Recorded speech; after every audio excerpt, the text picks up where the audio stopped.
small wonder won't be seen tonight, so we could bring you a very special episode of The Gen X Files. Welcome to The Gen X Files. I'm Jim. I'm Adam. And today's show is all about Scream. What's your favorite scary movie? Yeah, well, Scream. Scream?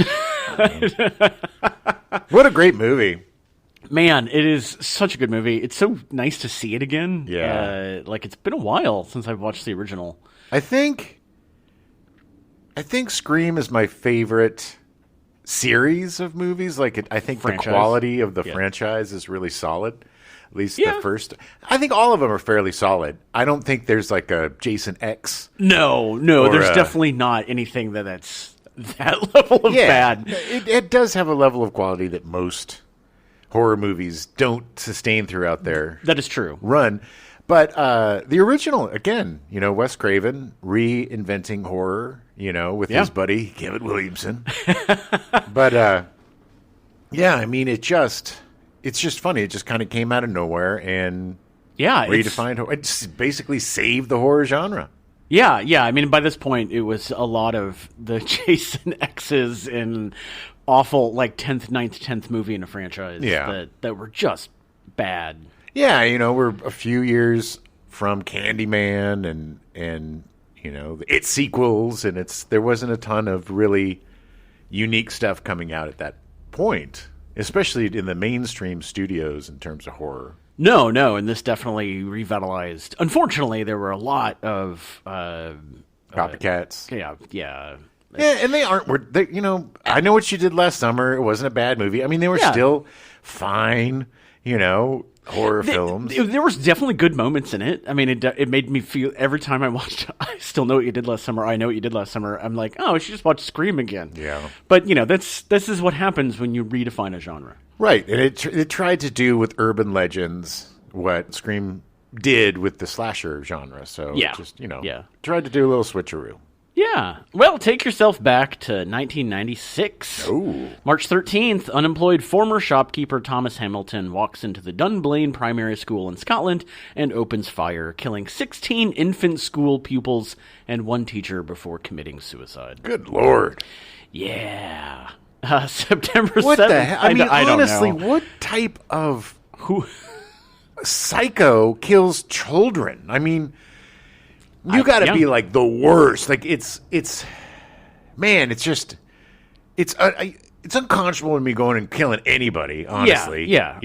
Surprise, obviously, yes, obviously. But going in and targeting kids, you've got to be a real effed up individual to be that. Just absolutely. Yeah, horrifying. It's pretty awful. September 7th, rapper and actor Tupac Shakur attended the Bruce Seldon versus Mike Tyson fight and afterward was shot and injured in a drive-by shooting attack by an unknown assailant. He was left in a critical condition afterwards and died of his injuries at the University Medical Center of Southern Nevada 6 days later on September 13th. On September 30th, 2023, over 27 years later, Dwayne Keffy D. Davis, the last surviving witness of the incident, was arrested and indicted for Tupac's murder. Yeah, we'll see. We'll see if he did it. Literally just happened. And surprise, the guy who survived is the one who did it. Well, he's been a person of interest for a lot of years. Yeah. They're just, there's been so many conspiracy theories and lore around Tupac's death. Was he actually killed? Yes. Sorry, but yes. But no, I mean, they said the FBI did it, the cops did it, Biggie did it, Yeah. But I think they're saying that it might trace back to Suge Knight. That would not surprise me. Allegedly. I don't know for sure. If you're listening, Suge, allegedly. I think he's still in jail, but if not, he should be. But better late than never. Yeah, hey, I mean, maybe at some point there will be closure. The worst thing about it is Tupac was an amazing artist, and the fact that he was, not just he was a great poet, he was a great rap artist, he was a really talented actor. Yeah. The guy had it all going for him, and huge future. And he would have been doing great work up until today and beyond if given the chance, I think. That is true. November 19th, Martin Bryant is sentenced to 35 consecutive sentences of life imprisonment plus 1,035 years without parole for murdering 35 people in a shooting spree in Tasmania earlier in the year. I really appreciate the effort, and it must have been a Herculean effort on your part to have mass shootings that weren't in the United States. I think that was a brave choice. Yeah. How easy and typical it would have been just to put the thousands of mass shootings that we have every day. But no, you picked Tasmania and Scotland. And Scotland, yeah. Right. Well, there were some mass shootings going on in America, but the really bad ones were international, and then we kind of caught up. Yeah. Yeah. Well, hey, look. And we surpassed them. We've not let up since. We took that ball and we rolled with it, and we were like, "You think you could do mass shootings? Yeah. Oh, hold my beer, but not a Bud Light." No, okay, all right. December 20th, Scream is released in theaters just in time for the Christmas season. What's your favorite scary movie? Christmas with the Cranks? Yeah. Sound of freedom. Okay. So Scream starts with Kevin Williamson, an actor from North Carolina. Williamson had first moved to New York City to pursue acting and managed to land a part on the soap opera Another World, which I realize now, I think I said in a previous episode that a different soap opera was my mom's favorite. Another World was what I was thinking of, which Kevin Williamson was on. Oh. That was my mom's go-to for soap operas. Surprised she hasn't corrected you. I'm surprised she hasn't either, to be honest. Yeah. But he moved to Los Angeles shortly after, where he had small parts in the TV series In Living Color, in the films Dirty Money and Hot Ticket, and in various music videos. Around this time, he started taking screenwriting classes at UCLA. Okay. While attending UCLA and house-sitting for a friend, Williamson saw an episode of Turning Point, the ABC equivalent of 48 Hours, on Danny Rolling, the serial killer who preyed on college students. Yeah, the Gainesville Ripper. Yeah, he murdered 5 students in Gainesville, Florida over 4 days in August 1990. I don't mean to make light of the murders by saying it that way, by the way. I mean, there are people that did die, yes. It's horrifying. I mean, I've seen, you know me, You watch so much true crime. I have an affinity for true crime shows, mostly Dateline and 2020. Yeah. I don't really go deep into the ID. I used to. Right. But I don't really go deep into the niche things like, the women killer, mothers who have 3 children who are killers. They have very specific shows. Oh, yeah. That's so weird. That's the beauty of murder in this country is there's so much of it that they can have niche things. But yeah, no, I am kind of fascinated with all that stuff, and yeah, the Gainesville Ripper. So you've seen stuff about him? Oh yeah. I don't know anything about him. This is all new to me. I'm shocked I'd never heard of him. It's not very similar to the Scream, things. It kind of has the same flavor to it in terms of like where it happened and whatever. But it wasn't like 2 college kids and spoiler alert for Scream. If you know So Rolling later confessed to raping several of his victims, committing a triple homicide in his home city of Shreveport, Louisiana, and attempting to murder his father in May of 1990. Yeah. In total, he confessed to killing 8 people. He was sentenced to death for the 5 Gainesville murders in 1994 and was executed by lethal injection in 2006. Yep. No more. He is gone. The episode of Turning Point disturbed Williamson so much, and he realized after that a window was open and anyone could have gotten in, so he armed himself with a kitchen knife and called a friend for support. Okay. Wow. So what does that good friend do? They start talking about horror movies. Nice. Turning Point spooky. It eventually turned to movie serial killers like Freddy Krueger and Jason Voorhees. The next morning, Williamson was awoken by a nightmare and spent the next 3 days writing what he called Scary Movie, which would eventually become Scream. Okay. While writing, to keep him in the mood, he listened to the Halloween soundtrack nonstop. Ugh. Man, that's healthy. He also drafted 2 5-page outlines for possible sequels. He developed much of the script around a single line of dialogue. Movies don't create psychos. Movies make psychos more creative. Unfortunately, by this point in the early 90s, as we were saying, most of his favorite horror movies, like A Nightmare on Elm Street and Friday the 13th, had fallen out of favor as they made more and more bad sequels to these successful first movies. Yeah, they didn't care. At that point, it was just a property, and if they could have a script in an annual release, they didn't care what happened. It was one of my favorite lines is Tatum in Scream going, "Oh, Nightmare on Elm Street? Well, the first one was good. The others were bad." Yeah.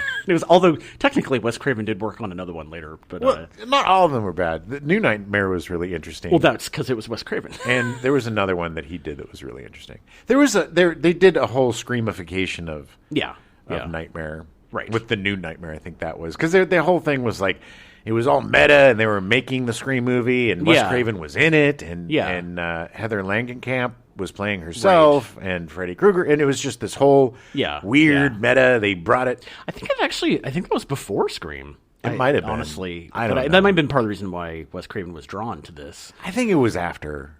I don't know. I don't think so. If only there was a way for us to figure it out. I'm going to look right now because I want to know. But I'm pretty sure that New Nightmare was 1990. Well, I don't know if New Nightmare was the one. I know the one you're talking about, right. Where it was like he was shooting a movie, and then it was actually like Freddy's real, and it might have been before. Oh no, it was in '94, so it was a little bit before this, but not too long. Right. Yeah. But yeah, I agree. The New Nightmare, also because it is Wes Craven, it was good. I mean, the others like Dream Warriors and Dream Children or whatever were not good movies. I don't know if that was the one where we found out that Freddy Krueger was born from a nun who was raped by 1,000 madmen. 1,000 madmen. I don't know. One of the movies, it's like, okay, well, that's a little overkill. But that's just where those movies had gone, where those franchises had gone. It's like, well, how far do we dive down in the depths of the mythology? You know, I think Dream Warriors was the last fun one. That was 4 though. They were not good. It was fun. It was dumb, but it was fun. Yes. I mean, that's the thing. I will forgive a dumb horror movie if it's fun. If the spirit, like Toxic Avenger, is not a good movie. No, but it's fun. Yeah, agreed. You know, and it's like that's the thing. Like either a horror movie can be fun or smart, and usually it's not both. But Scream was both. It was both fun and smart and funny. This is why I like the movie Armageddon. It's not a good movie, but it's fun. It is fun. I mean, I had fun watching it. I did. It was, some parts of it. The animal crackers, that was your favorite part? God. Yeah. So, Williamson's characters were intentionally designed to be knowledgeable about these horror movies and their typical elements with the intention of creating a unique killer who was not only aware of horror film cliches, but also exploited them for his own advantage. Yeah, which is really interesting. The funny thing is, though, Williamson is also guilty of creating the entire genre of teenagers speaking like 35-year-olds and having very intense, it's like Dawson's Creek, and it's just it was a really funny time when every teenager was speaking as if they were Woody Allen or in a Woody Allen movie. Yeah, it's true, and it doesn't. It's a little bit in Scream. You see a little bit of that. It's not as bad. Scream, they're still kids. In Scream, they're smart ass kids, but they're still kids. They're definitely. Look, I grew up with a lot of these.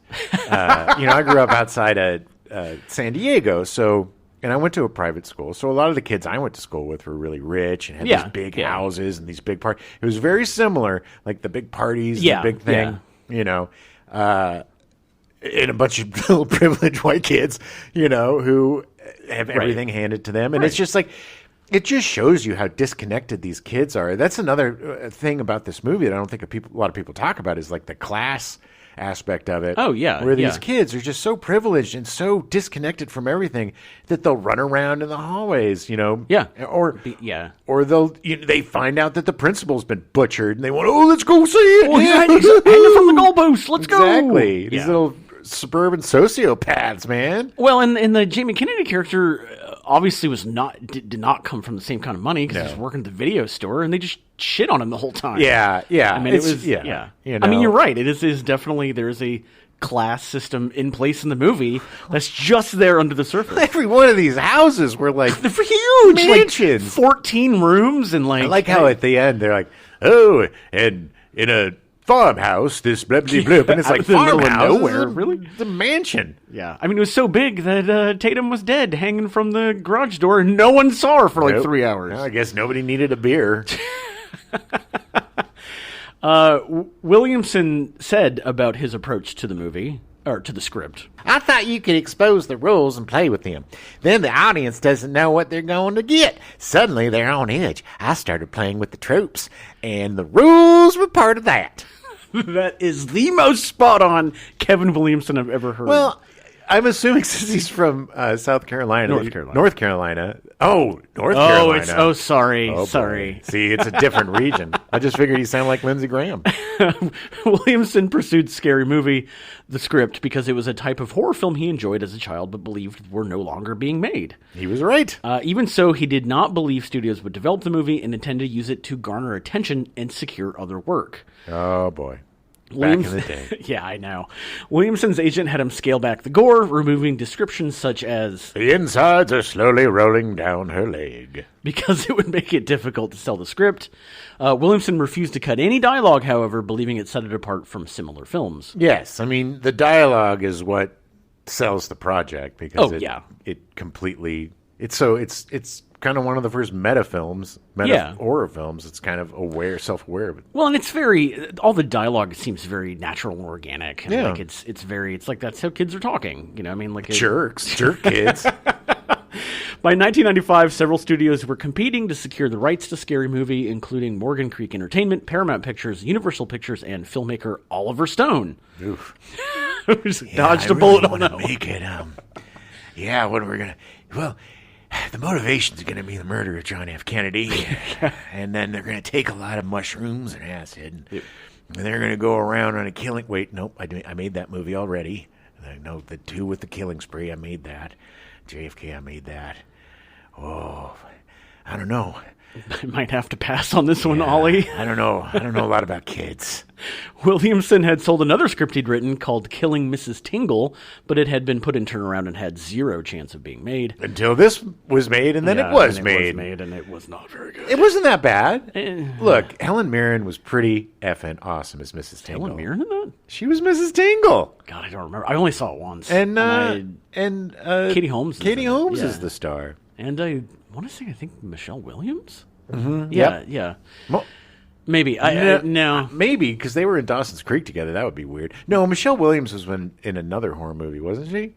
Very possibly. There were they so were all many in horror movies back then. It was like, you did TV, you did horror movies. That's what you did when you were... But I don't think she was in that, because it was like 4 kids who kidnap their teacher, and they have to kind of keep her, you know, and anyway, it wasn't horrible. It wasn't, you know, it's all of those movies around the time were serviceable, and I will say that they were just as good as the glut of horror movies in the 70s or 80s. You know? I still don't had that disagree. kind of fun. Yeah. The Scary Movie script came to the attention of producer Kathy Conrad of Woods Entertainment, which had a development deal with production studio Miramax. Ooh. She brought it to Richard Potter, the director of development for Miramax's genre film-focused subsidiary Dimension Films. Potter expected a stupid spoof, but was drawn in by the opening scene and recommended Miramax chairman Bob Weinstein to pursue the rights. Williamson had purposely written the opening scene to emulate Janet Leigh in Psycho, with a heavily promoted actor being killed off in the first act. That first opening of the movie would make a great short film. I mean, it stands alone on itself, and Drew Barrymore is fantastic. Oh, she's so good. Fantastic. And and I know we get into it, but how cool of her to be like, no, I want this part. Yeah. Because I think I'm going to do it better. And it's like, it's the most memorable part. You know, if you ask people that just tangentially know the Scream franchise, they'll be like, "Oh, that Drew Barrymore thing." Yeah. I definitely, for her and Matthew Lillard are the ones that stand out for me. Yeah, me too. I think even watching it again, God, man, he never stops moving his tongue. It's so weird. It's gross. But he is also one of those actors that is just in it. Oh, yeah, and you know, his reaction. He's just so present in the scene and constantly reacting without stealing focus, and like the scenes between I'm strangely going to say it, but between he and Jamie Kennedy are actually really, really good. That is because he has some of the best reactions in the whole movie. Like just to the part when Billy is like, they're stabbing each other, and Billy starts going off about his motivations, and there's just one shot of Stu, and he, like, the look on his face is like, what the hell are you talking about? This isn't what we agreed on. Yeah. Like, he's just, no, we were supposed to be the crazy motiveless killers, and like, but it was all from like a half-second shot. It was Matthew Lillard is the perfect example of the soulless teen or just the moron that goes along with it for whatever reason? I believe he's actually psychotic. Oh, because I don't think he had a motivation. He just found a good friend that was like, hey, I have a good reason to kill people. And he's like, I think he's just easily manipulated. And he is completely, look at that house. He's completely disconnected from reality. Yeah, his parents are nowhere to be found. I don't know. He's just a latchkey kid gone wrong. So Bob Weinstein agreed, considering an opportunity to produce films instead of just distributing those of others. Although others offered larger figures, Williamson's lawyer advised him to take Weinstein's offer, around $500,000, because Dimension was willing to make the film immediately. Yeah, smart move. Yeah. Williamson revised the script based on studio input, removing some of the gorier content, such as exposed internal organs and severed limbs, and adding the murder of Principal Himbry because Weinstein said there was too long a period following the opening without any deaths. That makes sense, but it's just really funny. I mean, things are so much gory now. Oh, I know. They're so much gorier with, severed. Even just TV is just gory and disgusting. Yeah, It's very quaint that they're like, oh, you can't show any body parts or stuff. Too much. This solved a separate difficulty Williamson was having explaining why all but the core group of characters leave Stu's party in the finale as they go to see Himbry's corpse. Because they're so awful human beings. Let's go see the corpse! They literally tear up the lawn as they're driving away. It's like, you're such little assholes. No respect.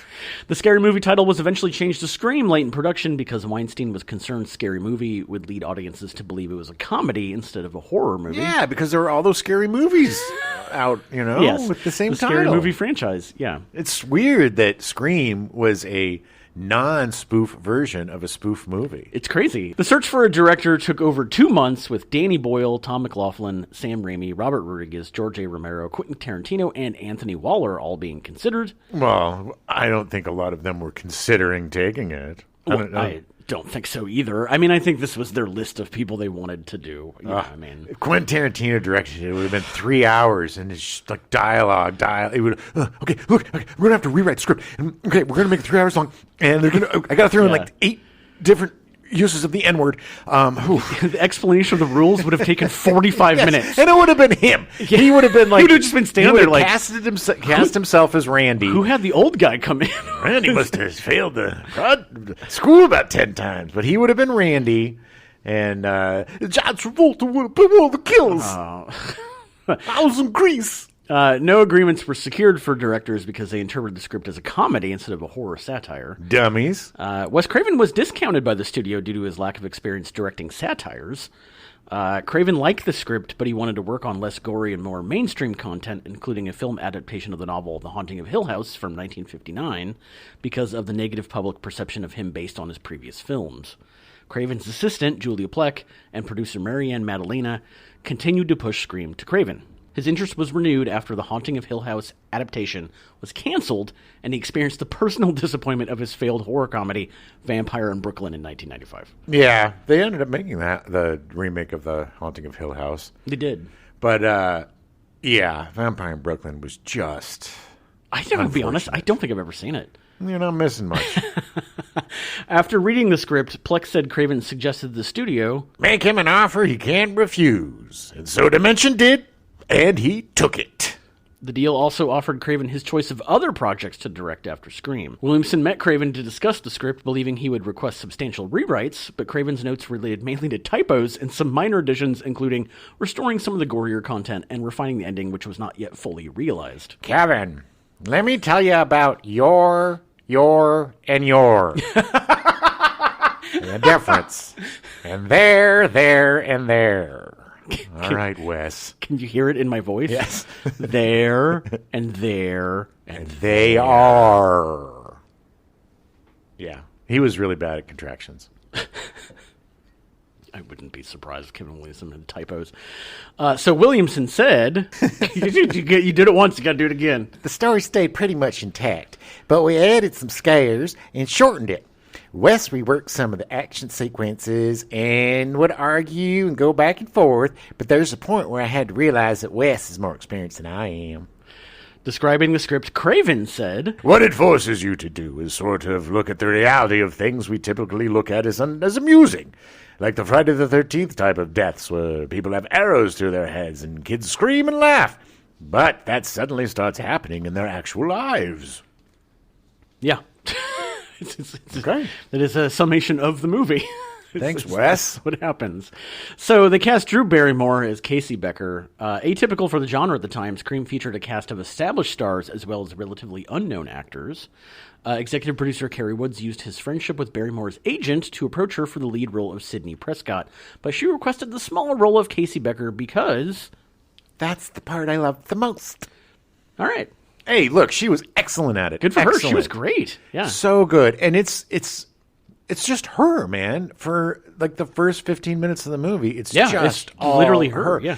And if that scene doesn't work, it's make or break for the movie. That sets the whole tone for the flick. Right. And if the audience isn't buy it right out of the gate, then the movie is doomed. It is. Producer Marianne Maddalena suggested that Barrymore had wanted to leave the project entirely, but took the smaller role to avoid disappointing Bob Weinstein and his brother Harvey. Ugh. The filmmakers agreed to the change, believing it would be impactful to kill off their most well-known actor during Scream's opening and convince audiences that no character was safe. Yeah, it was brilliant.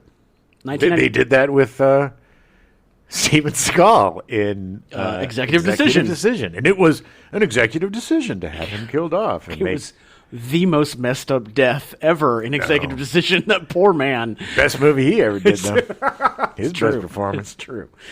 That wasn't a stunt. He just literally they had him fly out. And They were someone hoping. caught him. Yeah. They were like, damn it, he made it. He lived. He's the absolute worst host. Unanimously. On the SNL? worst host of SNL ever. Are you kidding me? What a weirdo. Awful weirdo. He's weirdo. Putin's best pal. He's a Russian now, I think. Yeah. He does judo with him. I don't think he can do you. Have you seen him lately? He's like a barrel with legs. Can't lift past a knee. They accidentally put him in the Fat Bear contest. They didn't realize he wanted. He totally won. Why does that bear have a ponytail? What is it? Oh my God, that's Steven Seagal. 1995 was an interesting year for Drew Barrymore. I just got to say really quickly, I'm so sorry, but I love Steven Seagal movies. Old Steven Seagal movies are one of my big guilty pleasures. Yeah. Hard to Kill, all the three-worders. Yeah. Back when he was skinny with the pony, and he still couldn't lift his legs. He was a slap fighter. I don't know what the name of his fighting was. It was slap-doo. But, oh, baby. I love me some old Steven Seagal.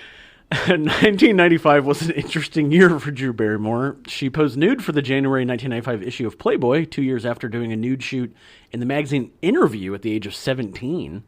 Director Steven Spielberg, who was also her godfather, gave her a quilt for her 20th birthday with a note that read, "Cover yourself up." Okay, Steven, you prig. Good Lord. Enclosed were copies of her Playboy pictures.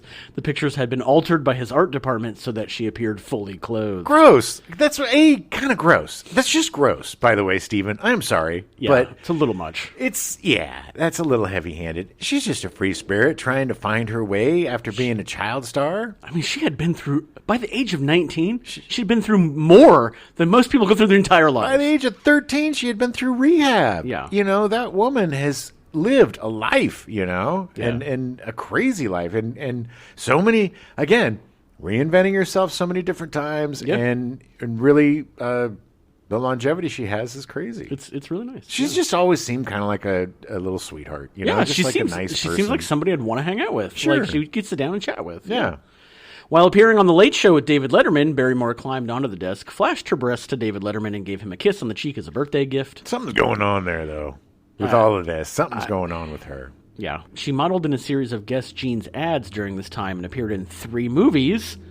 Boys on the Side with Whoopi Goldberg and Mary Louise Parker. Mad Love with Chris O'Donnell. Yeah, that's the one where she played like manic depressive or something, and Chris O'Donnell's trying to save her. Yeah. Poor Chris O'Donnell. He's so bland. That poor guy is just the blandest actor ever. If white bread acted, it would be Chris O'Donnell. She was also in Batman Forever, a smaller part as one of Two-Face's assistants. Again with Chris O'Donnell. And Chris O'Donnell. Oh, yeah. Poor Chris O'Donnell. Just such a bad I know. Robin. I know. My friend. Batman Forever was unfortunately, not a good movie. Look, Chris O'Donnell apparently is a really great guy. My buddy Sean worked on that movie. Oh, and yeah? he and Chris used to play basketball at lunch all the time. Nice. And he was just a very sweet guy. I'm sure he is. It's just I feel like he had bad agents and just got put in some stuff that he's just also. There's nothing bad about Chris O'Donnell, Right. but there's nothing special about Chris O'Donnell. Right. Chris O'Donnell is like if you just found some random football player in Texas and gave him an acting career. It's just like, Yeah, he spawned a lot of Texas boys to come to L.A. and try to be actors. But he's still working. I think his NCIS, he's been on that with- I mean, he found his niche. Yeah. Like, he's doing his thing. Good for him. Good for you, Chris. Barrymore can most recently be seen on her syndicated daytime talk show, which apparently now has no writers. Yeah, I don't think it's going to last. I don't know. I feel badly for her. It was dumb of her to come out and say that she was going to start the show. I think every other talk show was waiting for her to pull the plug to see what was going to happen so they could do the thing. And she just happened to be the one that dipped her toes in the water. But, yeah, it was just not a good look. I don't think that it was probably her idea to do this. It was probably the producers and whatever. Not, yeah. But even so, her name's on the show, so it's like it is her show, and she does ultimately bear responsibility, whether or not that's fair. But if I get it. If the writers don't want to come back, they don't come back. Yeah, she did the right thing. She waited, and they, and I'm sure she respects the fact that they were like, look, we're done with this, and it's like, okay. And if the show ends, Drew's going to be fine. She'll find something else. She'll bounce back and find a sitcom or something. She'll do great. Neve Campbell was cast as Sidney Prescott. Vanessa Shaw and Reese Witherspoon were also considered for Sidney Prescott. Who's Vanessa Shaw? She was in Hocus Pocus, The Hills Have Eyes. Okay. Ladybugs. She was the female love interest in Ladybugs. Okay. In 1992. Okay. Is that Rodney Dangerfield? The Rodney Dangerfield coaching the women's thing, and Jonathan Brandis had to pretend to be a girl? Yeah. I can't believe I remember that movie so vividly. It's because it's your favorite movie, Jim. I catch you watching it all the time. Hey, I love me some ladybugs. Witherspoon was discounted because she looked too young compared to the other cast. She would have been great, though. And Craven's choice, Molly Ringwald, who was 28 at the time, believed she was too old for the part. She was right. We don't need another Grease or The Wiz type of situation with a 40-year-old playing a 15-year-old. The final choices came down to Alicia Witt, Brittany Murphy, and Neve Campbell. All would have been great. Alicia Witt is a very underrated actor, in my opinion. I agree. Brittany Murphy was always great. I think Brittany was a bit too much. She I don't know if she could have been tough enough. Who knows? Brittany Murphy always put in a really great performance. Yeah. She was a really talented actor. I don't know if she would have had the reserve that Neve Campbell seems to pull off in the movie. But Neve Campbell was perfect to play not an innocent, because she's not some innocent goody-goody. No. She's just a traumatized post-traumatic stress, Right. That dialogue, that stuff does not sit right anymore. It's so gaslighting. Her and Billy. Oh, my God. And she just, the guilt she feels for not effing him because of her trauma is like, girl, come on. There was a couple lines that Billy gives her literally in the police station, and I was just like, dude. Yeah, it's like right after she was attacked, too. Right after she was brutally attacked. He's like, well, you got to get over your mom's death, you dummy. It's been a year. Yeah, come on. I got blue balls. What are you going to do? If you don't let me get rid of my seed, it'll blow up. It's bad for boys. Oh, I don't care about your dead mom. Oh, I'm so sorry, Billy. I'm so sorry. What a horrible girlfriend I am. You're so right. You're so right. I can't believe I'm backing you up. According to Williamson, Campbell swiftly emerged as the favored choice among the principal crew, and to improve her chances, they filmed her screen test first, forcing the other contenders to try and surpass her performance. Weird. The producers said Campbell brought athleticism from her dancing background with a combination of strength and vulnerability. They're absolutely right. That is a perfect way to describe her. Describing what attracted her to the role, Campbell said Sidney was a fantastic character for any kind of movie who transitions from tormented, traumatized, insecure young woman to an overwhelmingly empowered and strong. Nice. Also, that was literally a tape. And that was not Jim. That's her non-acting voice. Yeah, she's in those. You see all those videos where you're surprised that people don't have accents. Yeah, Neve Campbell's always number one. Exactly. She sounds like a 3-pack a day smoker. She's actually she's 72 years old. Campbell is Canadian and appeared in a few Canadian productions, like an episode of The Kids in the Hall. I remember that. I don't remember her. I need to 100% rewatch that series. It was one of the characters that they played, like a young girl in school. Oh, yeah. And there were all these schoolgirls, and she was one of the schoolgirls in the episode. Okay. She did end up landing the role of Julia Salinger in Party of Five in 1994, which she appeared on for 6 seasons. I appeared on that show several times. Nice. The show won a Golden Globe in 1996, and Campbell was lauded for her acting ability. I was not. And I didn't win any awards. This led to a part in the movie The Craft, co-starring Robin Tunney, Fairuza Balk, and Rachel True. Didn't lead anywhere for me. In fact, The Craft was what put Campbell on Craven's radar, as he really enjoyed her performance in the film. She was good. She was the burned up witch, right? That had like all the scars. Yeah, I think, if I remember correctly. Fairuza Balk. It's been a long time since I've seen The Craft. And then there was the other girl. There were 2 other girls. Well, there's 4? I thought it was just 4. 3. Mm-hmm. Oh, okay. Neve Campbell, Robin Tunney, Fairuza Balk, and Rachel True. Oh, okay. Yeah, the 4 of them. Yeah. Campbell can most recently be seen in the criminally underrated Twisted Metal on Peacock. She was great in that, and if you haven't seen Twisted Metal, check her out, man. It's a fun show. So good. Hopefully second season, because she's going to have an even bigger part, so I'm excited. And what's up with her not aging either? I don't know. She still looks the same. She's she's got the Paul Rudd, like she just looks exactly the same. Yeah, she's a vampire. Courteney Cox was cast as Gail Weathers. Such good casting. So hateable in this movie. I mean, she's like, what a great part too, because she is absolutely hateable, but she's literally the hero. The hero, yeah. She saves everybody at the end. That's her arc, is that she was just in it for the money and exposure, and then she realizes that she needs to be the hero. And it's also cool that she, you think she's just using Dewey, but she ends up liking him. Yeah. And they end up getting together. And then they got together in real life, too. They did. Producer Carrie Woods suggested Courteney Cox for the cold and calculating Gail Weathers, believing it would be interesting to play against her typical personable characters in series such as Family Ties and Friends. Is she personable in Friends? I mean, she's pretty... Yeah. Of all of I think she's way more personable than the other 2. I don't know. She's extremely uptight. And... I think Phoebe's the most personable one of the 3. Okay, that's actually true, yes. Craven did not believe Cox could play the part, and so she wrote a letter assuring him that... Being a bitch wouldn't be a stretch at all. Dear Wes Craven, all caps, how dare you think that I can't play a bitch? I will show you a bitch. I'm right behind you. I'm right you now. And then, Oh my God, that was so good. Yeah, no, she's got that...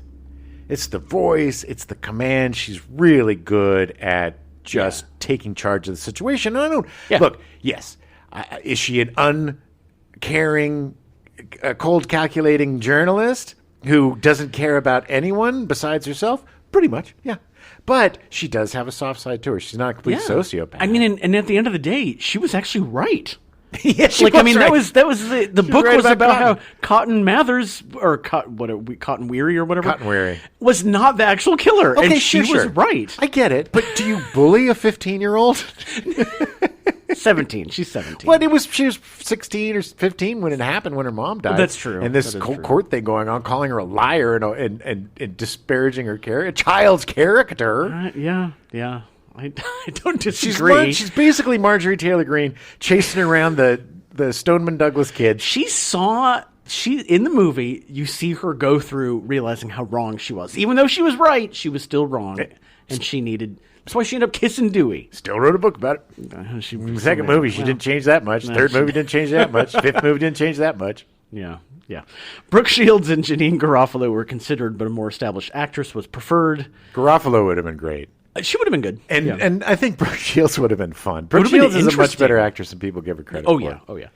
Cox gained a foothold in TV starring in the last 2 seasons of Family Ties, appearing in 19 episodes of the show, but became a household name because of Friends, appearing in 236 episodes of the show. She would be nominated 7 times for Screen Actors Guild Awards for the show, winning once. She had appeared in Masters of the Universe in 1987. That was more believable than Friends living in a New York City that has 0 black people living in it. Well, yes. Until 8 seasons in. Oh, when Aisha Tyler shows up. ham-fistedly brought in awkwardly to try to make up for the last 10 seasons. She was also in Cocoon: The Return in 1988. Oh, baby. With the Goot. Was that? Oh, yeah, that's right. And, Mr. Diabetes. Mr. Destiny in 1990. Very underrated film. I actually really like that movie. Jim it's been Belushi, a long time since I've seen it. Michael Caine. And a good movie. it's one of those double-do switcheroos where the guy wakes up and gets all of his dreams. Right. A hapless loser gets the wish from Michael Caine. I don't even know if Michael Caine was in it, but I think he was. But James Belushi definitely was. And a great performance by Jim Belushi, too. Yeah. Jim Belushi gets a bad rap, I think. He's underrated. And God love him, he pivoted, and now he grows weed. Yeah. He's a weeder. She was also in Ace Ventura: Pet Detective in 1994. Oh, yeah. And that movie holds up really well. Oh, God. There is nothing horrifyingly embarrassing or offensive in that movie. Not at all. Scream should have given her more feature cred, but her only really successful films were the Scream sequels. She wasn't in a ton of movies after Scream. No, they could not transition any of the Friends actors to film, unfortunately. No. They tried. They definitely tried. They pushed old crappy Matthew Perry on us over and over again, and we're like, enough! In 3 to Tango? Enough. 3 to Tango, one of the greatest movies of all time. Enough. We've had enough of him. We don't need him anymore. She continued to gain a foothold in TV, appearing in 20 episodes of Dirt in 2007, and 102 episodes over 6 seasons on the sitcom Cougar Town. I never saw it, heard it was good. I heard it was good, too. I never saw it. I just kind of drifted away from network sitcoms. Yeah. She'll be seen in the upcoming Last Chance U on Netflix, a scripted drama series based on the first 2 seasons of Last Chance U, a documentary series following a small college football team. Okay. She stars and is an executive producer for the show. Yeah. There was no... all I could find was stuff about the documentary series. There was just a few things about this. But apparently it's coming. So. Oh, okay. Yeah. David Arquette was cast as Dewey Riley. Mom said you gotta respect me when I'm wearing a badge. But he plays it so well. Oh my God! Look, David Arquette is great at what he does. Yeah. You know, and he is so good in this movie. And he's.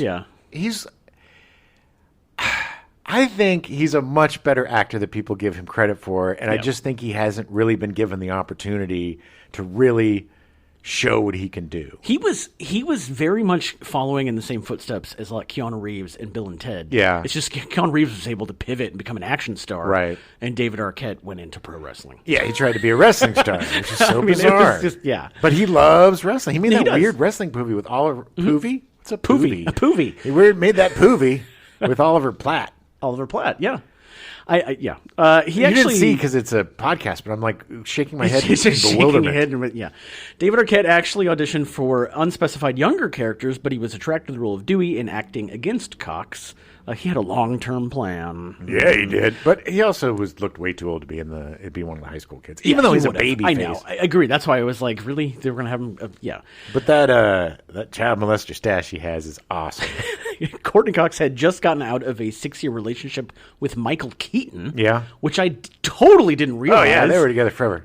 Like 88 to like 94 or something. I was just like, really? Man, I love Michael Keaton, and I really love Courteney Cox, but that just seems exhausting, that relationship. That is so true. Honey, so true. We're going out with, we're going to go out with Courtney and her boyfriend again. Michael? Yeah. She's still dating Michael? Yeah, they're still together. I don't know why, but just be ready for it. Cox and Arquette ended up getting married in 1999 and had 1 child, but divorced in 2013. They continue to work together with their Coquette production company. They produced Celebrity Name Game. They did. Which I was on, and they personally won some cash. Picked me. Yeah. Oh, yeah. Nice. They watch all the tapes. Yeah. They watched all the tapes for the people that were, picked, and they made the final decision. And we heard that they were very entertained by our audition tape. Nice. You did great. You guys were great on the show. What's his name? Alex. Alex Walters was my partner on that show. Extremely talented guy. Hilarious. You guys were great. It's a great episode. If you're listening, Alex, check out a Celebrity Name Game on Plex. There's a whole channel now you can watch. If you watch long enough, you will see. Yeah, you might see me. It's really interesting that they separated. Cox and Arquette separated in 2011, finally divorced in 2013. But they actually have said that they're production company, they actually worked better together. Yeah. Like, it was like, hey, we realized this is what we should have been doing the whole time. Yeah, I don't know how it is now, but back then at least they said that they made better friends than Yeah. The character of Dewey is written as a dumb jock, but Arquette interpreted it as a position of authority getting no respect. He wants to be John Wayne. He wants to be this tough guy, but he's just got a heart of gold. Arquette had early success in his career in TV. So much more interesting, too, by the way, than playing it as the dumb, typical jock. Oh, yeah. Because, that where I grew up in Escondido, all of the dumb football players who couldn't get into college became the a-hole deputies department? in the or the deputies or police department, and they were the worst. Yeah, it was just so good for him for taking that and making it. It more... was all the bits with him in playing against Rose McGowan and like about the mom and like them being related and him just like, come on, man, like just so insecure. It was so great. Like the looks he gave when he was in the station, and they're like, "Come on, Dewey, take us home," and he's like, "Oh, you're gonna respect me," and he's like looking around like, "Oh, I've never done it, didn't hear that." So excited about the hot girl showing interest that he was just like, and he was smooth with her too. He's here with me. She's here with me. Miss Gale, do you want to come take a walk with me? Yeah, I was 24 for a whole year. Yeah, that was cute. That was great. There was a cute little courtship, too, between them. It was really, the chemistry was definitely there. It was believable, yeah.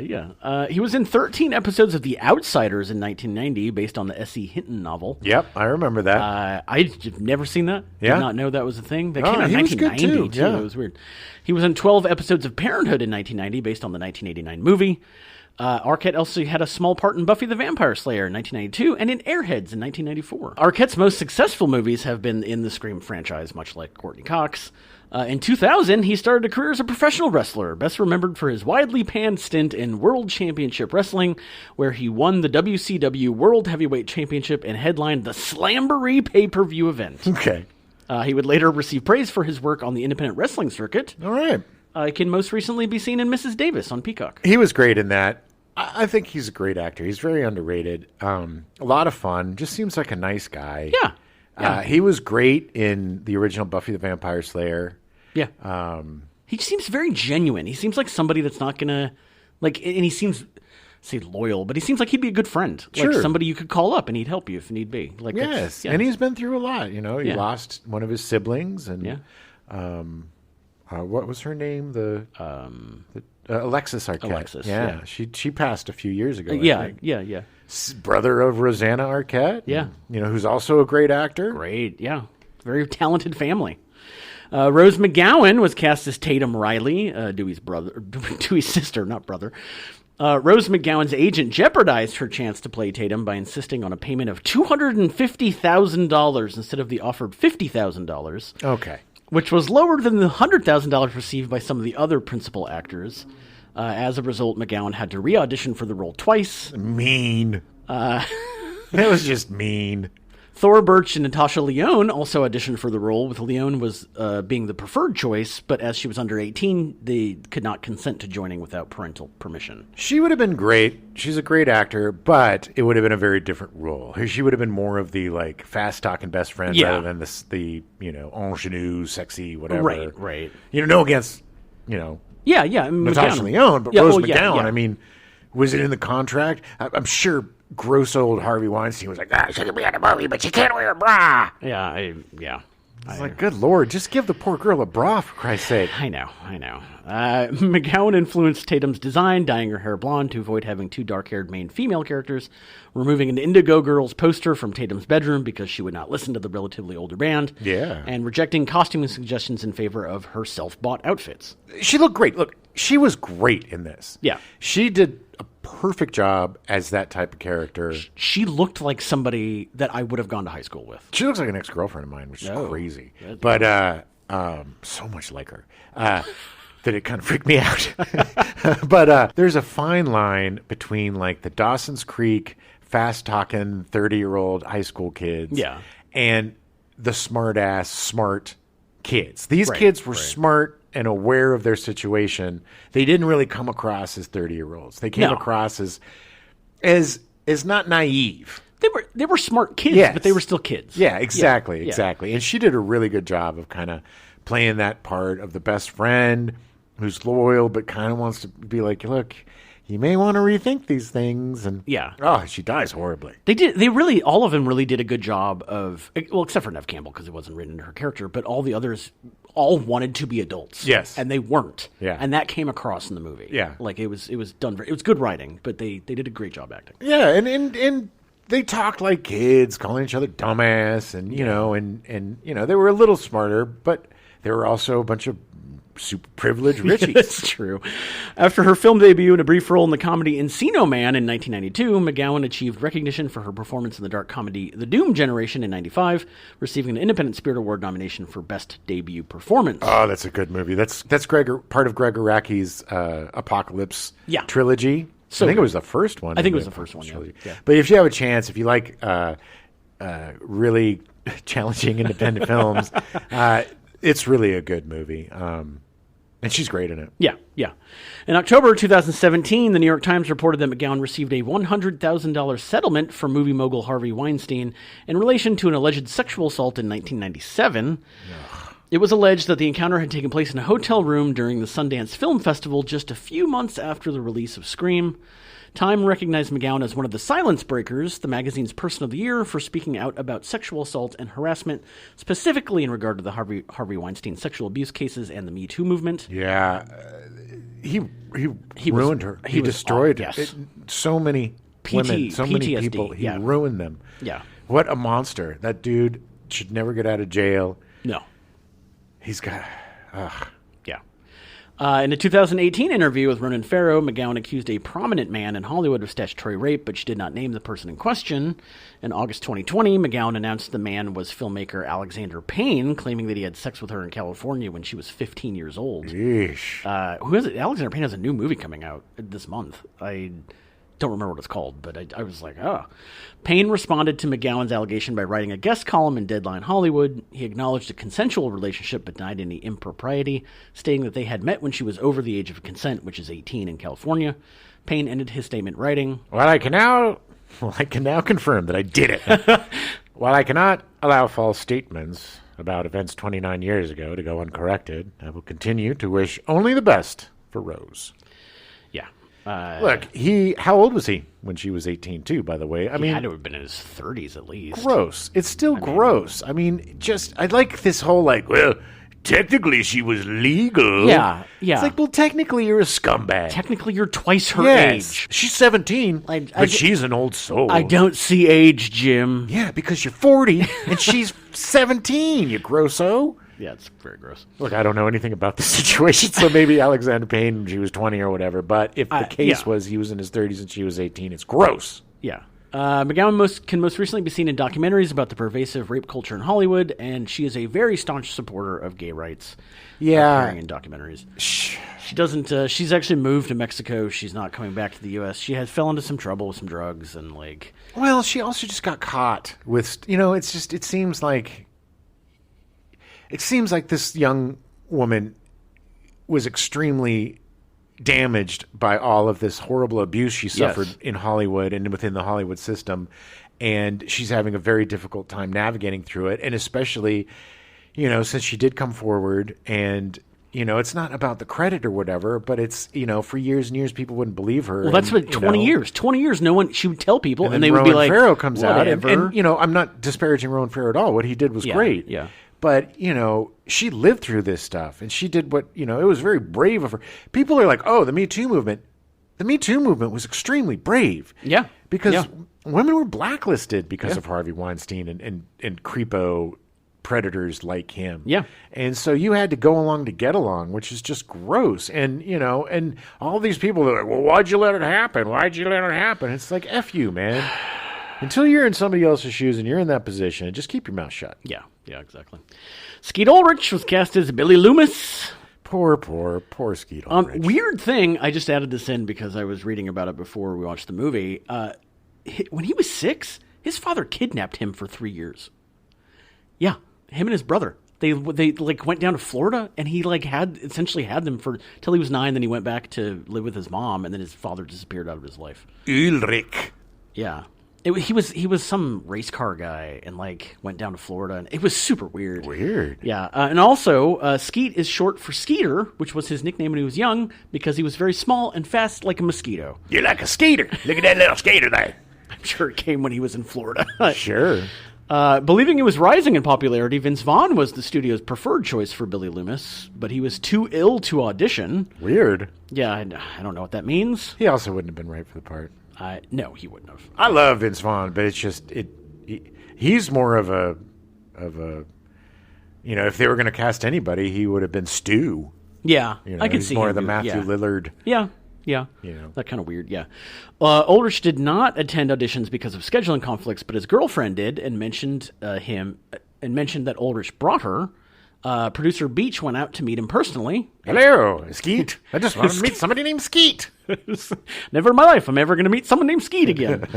Ulrich liked playing a serial killer after more innocent and naive previous roles. To develop his character, he researched serial murders, psychological profiles, and outfitted one of his hotel rooms to the Billy persona to help him get into character, outfitting it with punk rock posters and black lights. Ooh, edgy. He said, I was into punk music in my teens and really just trying to recapture that angst.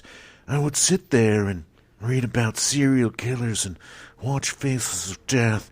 Anything to get into that gory mindset. It was eerie. that was creepy. All I had to do was impersonate Johnny Depp because that's what Skeet Ulrich does. That's true. That is true. That's the thing. That's why I said poor Skeet Ulrich, because he's just the poor man's Johnny Depp. He is. And it's not any fault of his own, but he just got that same voice that same look. And the brooding little bangs that they have didn't help any. Framing his face with this. And Skeet Ulrich was great in As Good as It Gets. Yeah. He's a really good actor. He's come into his own recently. I was going to say as an adult, but as an older actor, he's kind of found his niche playing, dads and stuff. Ulrich and Campbell starred together in The Craft, which they believe fostered a natural relationship between their characters. Okay. Ulrich had uncredited parts in Weekend at Bernie's and the original live-action Teenage Mutant Ninja Turtles. Cowabunga! The Craft was his breakout role. Despite being in quite a few films, Ulrich's feature success has been in the Scream franchise, much like most everybody else in the movie. Well, because because it's a collection of TV actors and, people that are hard to classify, let's just say. Yeah. He's found much more success in TV. He was in Miracles in 2003, appearing in all 13 episodes of the show.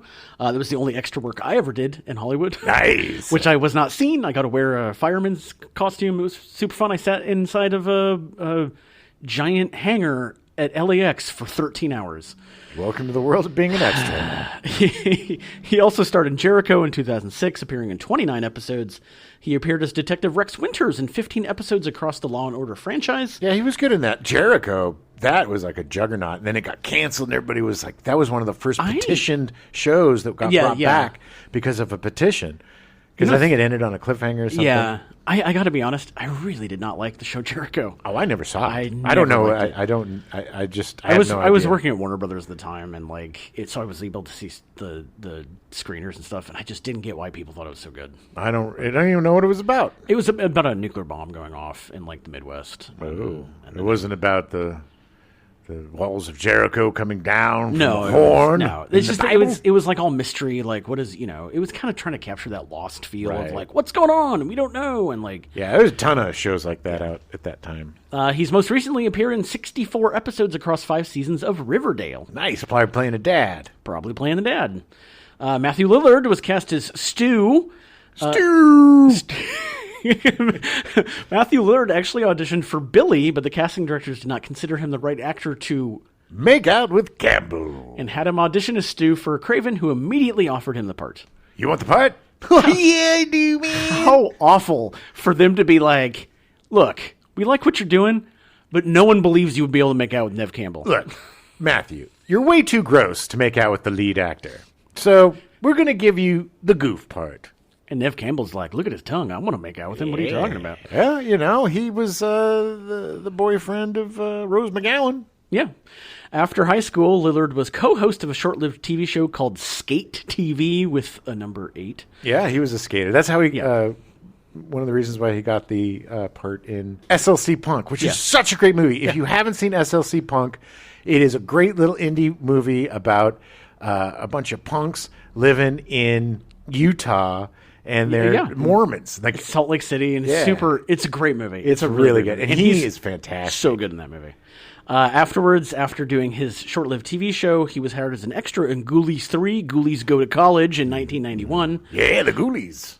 In 1994, he was cast in the John Waters black comedy Serial Mom. Yeah, he was great. He was the son of Serial Mom, played by Kathleen Turner as the mom. Yeah, Serial Mom's great. It's a funny movie. Oh, I love John Waters. The following year, he was cast in 5 films, including Hackers, a thriller about a group of high school kids who thwart a multi-million-dollar corporate extortion conspiracy. That was Angelina Jolie's debut. Yeah. In 2002, Lillard was cast as Shaggy in the live-action Scooby-Doo film. Hey, Scoob! He also appeared as Shaggy in Scooby-Doo 2, Monsters Unleashed. Oh, here come the monsters! Which, funny enough, I literally watched like a week ago. Really? Yeah.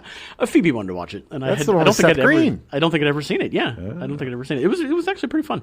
It's the most accurate to the original cartoon. Yeah. Like the Scooby-Doo Where Are You? Like it's a live action version of that. It's so good. Yeah, it was fun. That's the Monster Island one, right? Yeah. When Casey Kasem retired from voicing Shaggy in 2009, Lillard would step in and voice Shaggy in 25 animated films through 2023. Well, I'm tired. In October 2005, he participated in a Dungeons & Dragons tournament against members of the Quest Club gaming organization at the Magic Castle in Hollywood, California. Lillard was one of the co-founders of Beadle & Grimm's, a company that publishes licensed expanded products, usually of a limited edition from Wizards of the Coast games, including Dungeons & Dragons and Magic the Gathering. Oh, yeah. They make custom dice. They make custom all sorts of stuff. They also have a series of whiskeys that they're going to be releasing that each has a story that you can use for your Dungeons and Dragons campaigns as you drink the whiskey. Wow, that's cool. Each one is uniquely different towards... Well, that's awesome. Yeah, it sounds like so much fun. Yeah. Lillard also appeared in 34 episodes of the TV show Good Girls from 2018 to 2021, and will be seen in the upcoming film adaptation of the video game Five Nights at Freddy's. Yeah, he was also on... it was either Bosch or the Bosch Legacy. I can't remember which one. I think it was Bosch. Yeah. But playing like a FBI agent and got an awesome cop stash. Nice. He's really also moved into playing these older cop roles or dad roles or whatever. But again, not only still working and acting, but has this awesome Dungeons & Dragons based company. I just love him so much. Jamie Kennedy was cast as Randy Meeks. Seth Green, Jason Lee, and Breckin Meyer were all preferred for Randy. The lanky, gangly, opinionated fifth wheel who really has a love and passion for movies. But Craven and Williamson appreciated the innocence and comedy Kennedy brought to his portrayal. Kennedy credited Craven for supporting his casting. I get it. He was fine. He was good in this part. He was good. Seth Green would have been, of those three, Seth Green would have been the most. Breckin Meyer, I just find highly annoying. Really? I don't know why. There's just something about him that I just find highly annoying. I like Breckin Meyer from Robot Chicken that he does with Seth Green. And he and Seth Green are like best friends. It's just his face. It sounds so awful. No, I get it. But he was hilarious.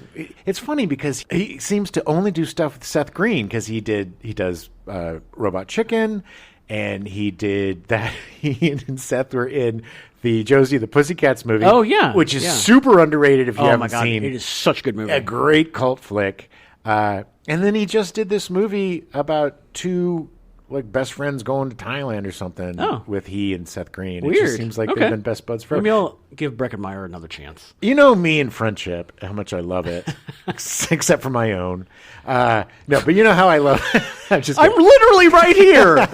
But you know how much I love friendship, and I think that and I love best buds in Hollywood that do work together and stuff. Yeah. He would have been fine. I think of the three of those, Seth Green, Jason Lee, and Breckin Meyer, I think that Jason Lee is probably the worst casting. Because he's just a skater boy. He's not a nerd. He seems like he's just high all the time. Yeah. And it doesn't have that kind of energy. When Kennedy first arrived in Los Angeles, he became a professional Hollywood extra because that's what you do when you can't get parts. Okay. I used to do extra work.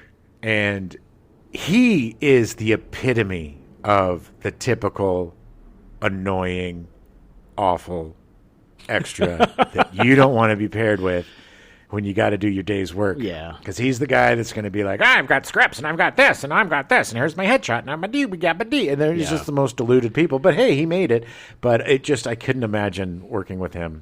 After a few years of struggling, Kennedy was unable to find an agent and worked as a host at Red Lobster. He auditioned for over 80 commercials and could not book a single one. He then took a job as a telemarketer and learned that he had a talent for selling things. Okay, then he should have stayed. Kennedy then thought that if he could sell anything, why not sell myself? Becoming his own agent.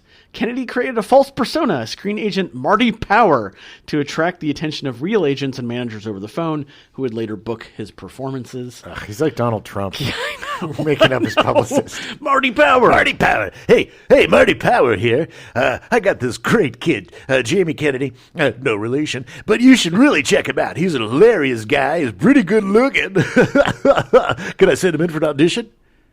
Jamie, is this you? We told you to stop calling.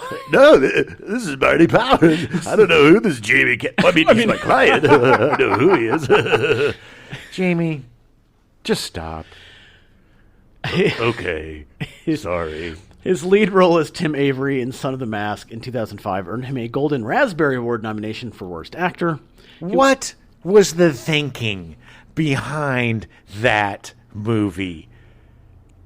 It's because of that one shot where he's talking at the beginning. They're sitting by the fountain or whatever, and he makes that face, and it looks just like the mask. That's why? That's literally why they cast him in that movie, and they got him. I don't know. Somebody thought that, Jamie Kennedy's going to be the next big thing. Was it Marty Power? He was doing a lot of the guy? stuff around this time. He was doing other stuff around this time. No, Jamie had a very decent career. You got to give him props. Hey, self-made dude. Marty Power, he got his, he had where he lacked in talent, he made up for in gumption. And he was really good in this part. Look, he was. Annoying. This character was annoying, and they picked up the perfect guy to play him. Yeah. He would later voice his experiences with the film Son of the Mask on his YouTube channel in the later years after its release.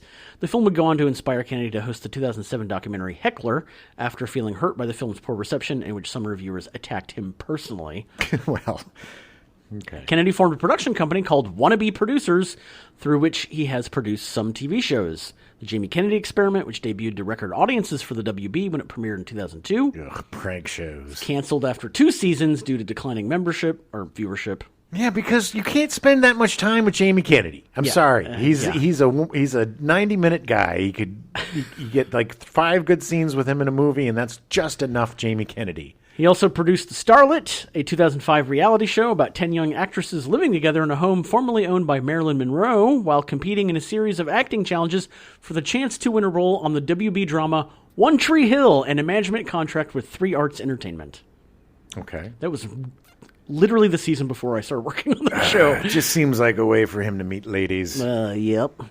Blown Up, he also produced a reality show in 2006 that followed Kennedy trying to become a rapper. Following the success of Malibu's Most Wanted, written and starring Kennedy in 2003, and yes, he did release a rap album. Was that movie a success? It actually made a lot of money. It did. And it actually is the reason that he got all of these other TV shows. I swear to God, it made money. It makes me sad to think, but it actually made some pretty good money. Okay. Well, Good for him, man. Good for Jamie Kennedy. Again, I guess broken clock, right twice a day. Sure. I don't know. Look, I'm essing on him a lot, but the guy's had a decent career. He still works. He was just in the Tremors movies, right? Playing. Yeah. The 5 and 6, I think. Yeah. He also produced Living with Fran, created by David Garrett, produced by him and starring Fran Drescher and Ryan McPartlin. It was a sitcom. It did not last very long. I never even heard of it. I remember that when it came on because I was like, they gave her another show? Really? But you don't like Fran Drescher? It's just her voice. And She's I know it's SAG, a Adam. character. I'm not an actor. She's my leader. Well, I'm not an actor. Kennedy lent his voice to the video game ESPN NFL 2K5 as a celebrity adversary with his own football team, the Upper Darby Cheesesteaks. Oh, God. He is also unlockable as a free agent tight end in season mode. His stint as Activision's MC, it gets better. His stint as Activision's MC at Electronic Entertainment Expo 2007, however, drew much criticism, not only for his ignorance of the industry, but also for appearing to perform drunk as he insulted the audience. You guys all play Pong? I played Pong. It's stupid. I was in Scream. In a video uploaded to YouTube on June 14th, 2021, that was a clip from that video. Kennedy claimed that Activision had scrapped his script at the last minute and he was ad-libbing his jokes while suffering from burnout. Okay. That sounds like a lot of excuses for being drunk and unprepared. Burnout from not having any other work? Burnout from being an a-hole. From 2008, this is the most amazing thing. From 2008 to 2010, Kennedy played psychology professor Eli James and the CBS drama Ghost Whisperer, and he pulled off perhaps his greatest trick. He dated Jennifer Love Hewitt for a year while filming the show. It was so weird. Everybody was so uncomfortable. Even he was uncomfortable about it. It's just like nobody got it. He didn't even get it, and it just seems so... It was every day he'd wake up and go like, this is really happening. Is this real? Yeah. Am I being punked? Am I on Jamie Kennedy's experiment? Has she found the secret potion that I'm seducing her with? Yeah, did he learn hypnosis and it finally wore off? I think it says more about Jennifer Love Hewitt, and to be honest, I had a huge crush on her when I was young, and now, not so much. Oh, poor Jamie Kennedy. I just feel like...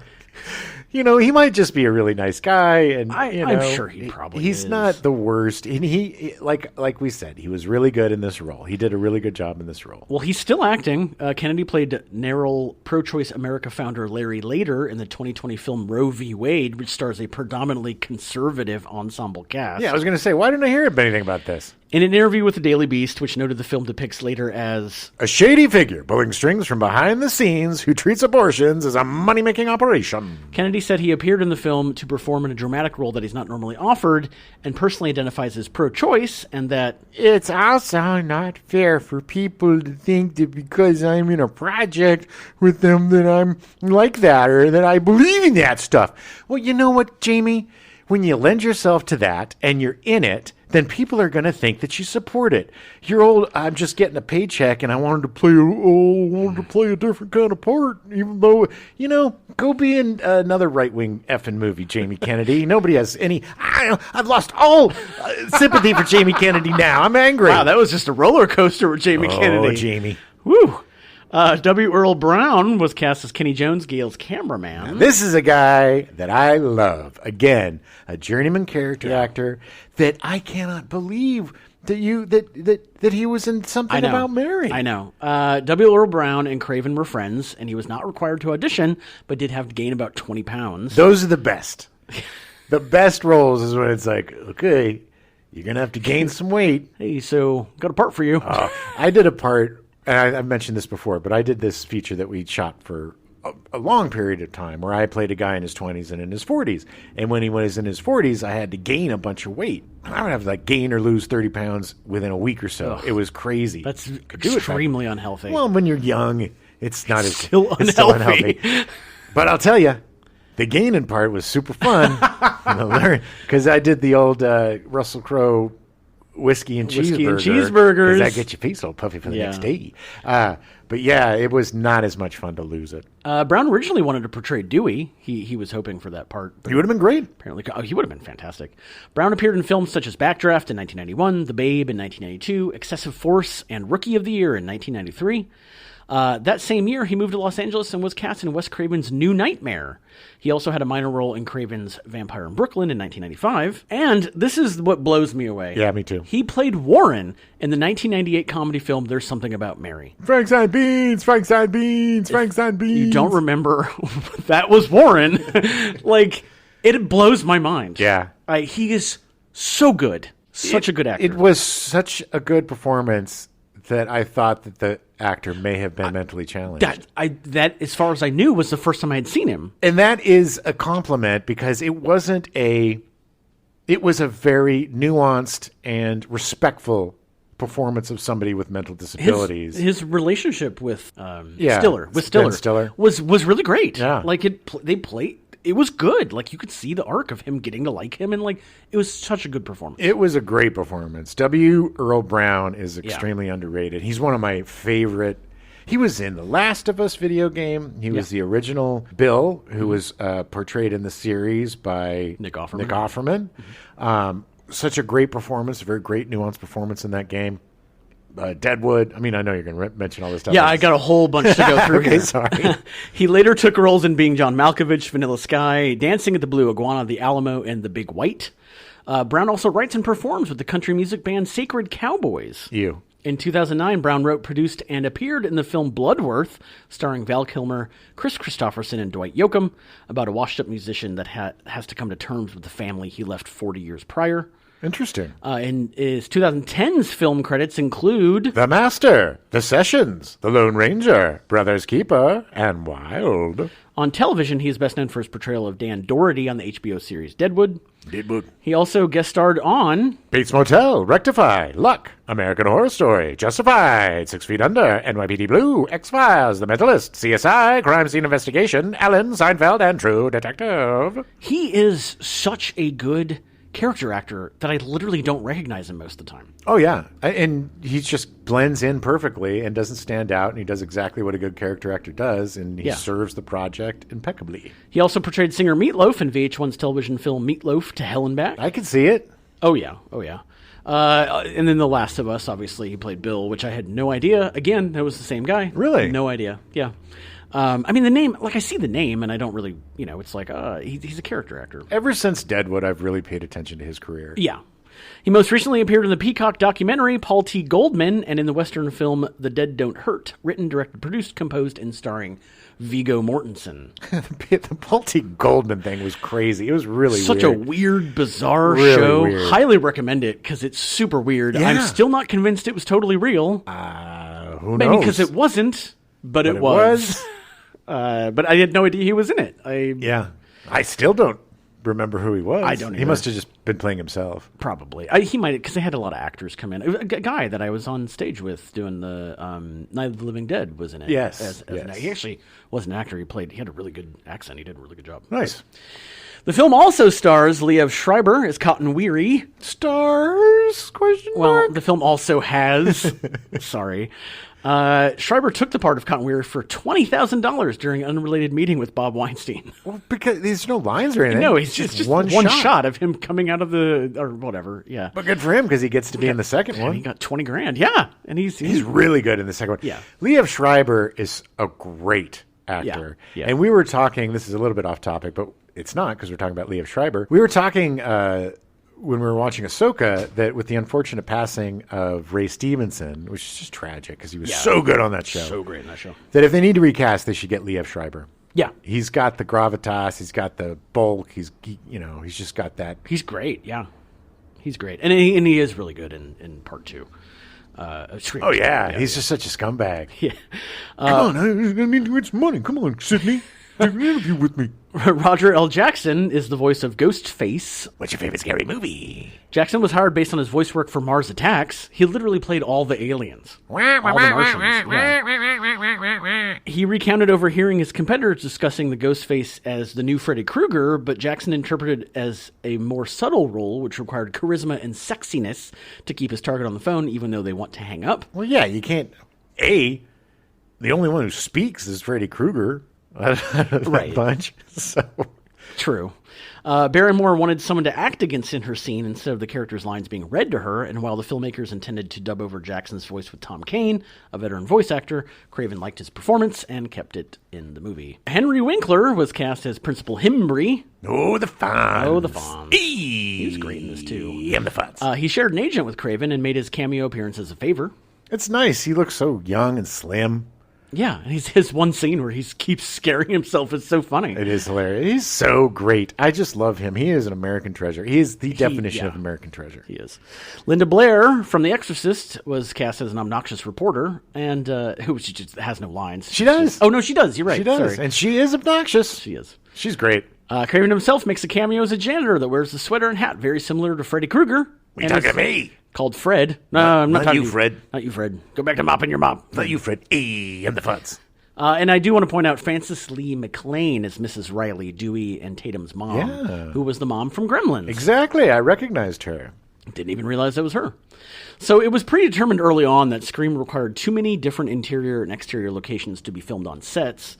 Santa Rosa and Sonoma County, California, offered most features the filmmakers required, but Harvey Weinstein rejected the additional $1 to $2 million required to film there until the filmmakers convinced him that Craven's name would attract enough audiences to compensate for the added cost. Ugh, it must have been horrible working with that douche. I can't even imagine. 10 days of filming were to take place at Santa Rosa High School in early June at a cost of up to $50,000, but permission was revoked just before filming began in March by the Santa Rosa District. The change was ostensibly because of the disruption filming would cause during school hours, but locals also protested against the use of the school in a violent film and Craven's horror film legacy. What about the children? The Sonoma Community Center served as a replacement, but scenes had to be rewritten to accommodate the new location, and additional costs to transform the former elementary school into one appropriate for young adults, including larger desks and installing lockers. Craven estimated the disruption and location changes caused by the Santa Rosa District's decision cost the production $350,000. Damn. Including the $270,000 the center was paid for 3 days of filming. Good Lord. That's a lot. Yeah, but look at that area, man. It's a very rich area. They can ask for whatever they want. The disruption to filming by the school was not forgotten, with the film's credits stating, "No thanks whatsoever to the Santa Rosa City School District Governing Board." Poop on you. Oh, yeah. I mean, poop on them. They cost them a lot of money. Cost him a lot of money.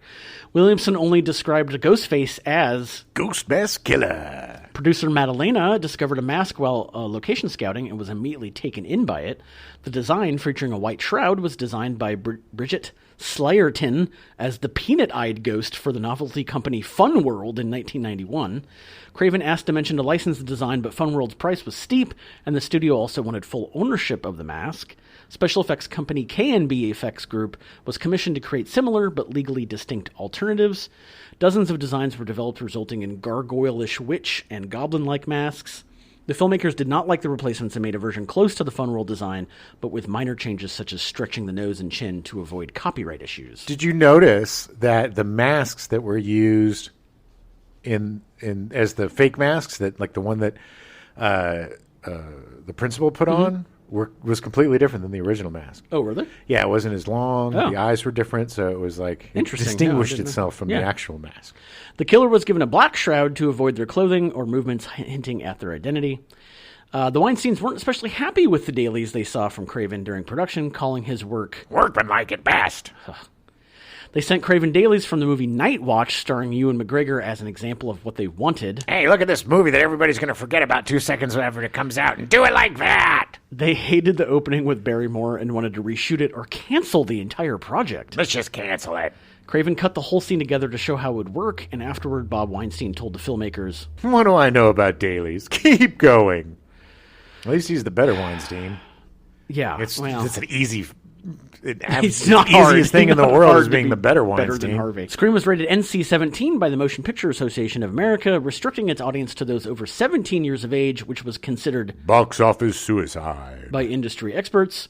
The MPAA told Craven that Scream would never receive a more commercial R rating, allowing younger people to see the film when accompanied by an adult. What? Craven said, "I'm a director who can do something very well, but I'm not allowed to put it on screen. And they ultimately get you. As they did on this one, on intensity. They say, it's not a specific shot, it's not blood, it's just too intense." The filmmakers eventually convinced the MPAA that Scream was a spoof, believing they were too focused on the horror aspects. But, what? It took up to 9 cuts to address the MPAA's complaints, including removing any movement of the victim's internal organs, trimming Kenny's throat being slit because the actor's pain expression was too disturbing. Way to go, bub. Moving Billy and Stu stabbing each other off screen, and reducing scenes of Casey's hanging body and Tatum's crushed head. The slow-motion stabbing of Casey was considered too brutal, but was allowed with only a few frames removed because there was no alternate footage to use. Okay. The final cut runs for 111 minutes. So the MPA, like most times, was wrong. Well, yeah. And it was it was a weird time, too, back then, because it was still really conservative. Yeah. You know, always erring on the side of wrongness. Look, the MPAA is a joke. It always has been. I mean, Psycho proved that. Oh, yeah. With Hitchcock. Literally saying, we can't do this. Her getting murdered, we can't do anything. He sat on it for 2 weeks and sent it back. And they go, okay, great. Well, it's a joke. Yeah, just a bunch of people trying to get heard. Yeah. Bob Weinstein opted to release Scream in December as counter-programming, offering teenagers as an alternative to more traditional holiday fare. The decision was unpopular with the cast and crew, with Williamson expecting the film to fail. Weinstein explained, People said we were crazy to put out Scream over Christmas. It was a thriller. It didn't have big stars. It couldn't compete. Well, after Beavis and Butthead, where is that audience going to go? yeah. Sure. During its opening weekend, the film grossed $6.4 million across 1,413 theaters, making it the fourth highest-grossing film of the weekend behind 101 Dalmatians at $7 million, Jerry Maguire at $13.1 million. Show me the money. And the debut of Beavis and Butthead Do America at $20.1 million. Yeah.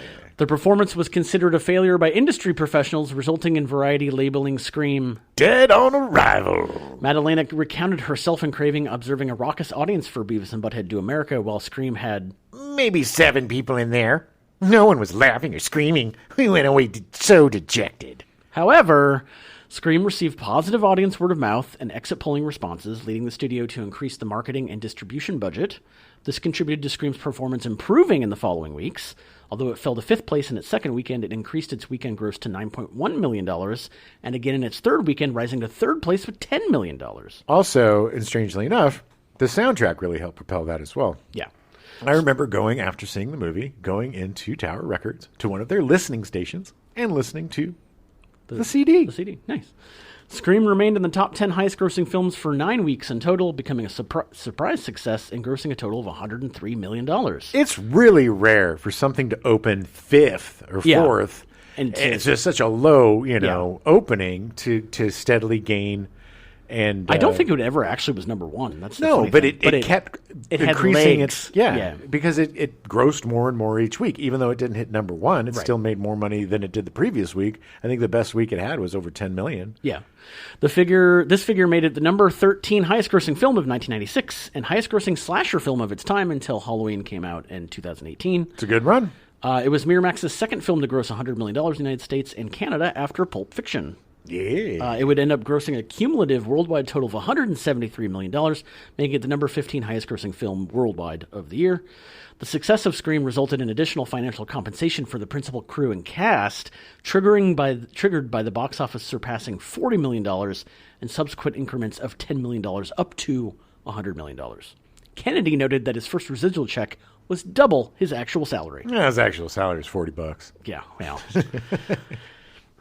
Critics such as Roger Ebert, James Berardinelli, and Owen Gleiberman praised Scream's meta-commentary about its horror predecessors and its self-referential humor, while also writing that the self-parody diluted any suspense and criticizing the excessive violence. I don't agree. Yeah. I don't agree with the second part of that. I think it was very suspenseful. I think it was...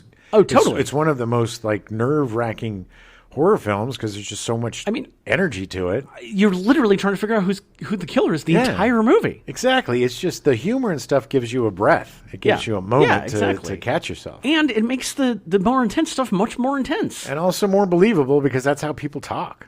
And it just shows what sociopaths teenagers are. Studios rushed to capitalize on Scream's success with teen-centric horror films and television series leading into the 2000s, such as I Know What You Did Last Summer in 1997, Urban Legend in 1998, and Cherry Falls in 2000, as well as sequels to popular but diminished franchises such as Halloween H2O 20 years later and Bride of Chucky, both released in 1998. H2O is pretty good. That has LL Cool J in it. I think he survives. Yeah, I think so. He's like the awesome survivor of horror movies. This and Deep Blue Sea. Deep Blue Sea, yeah.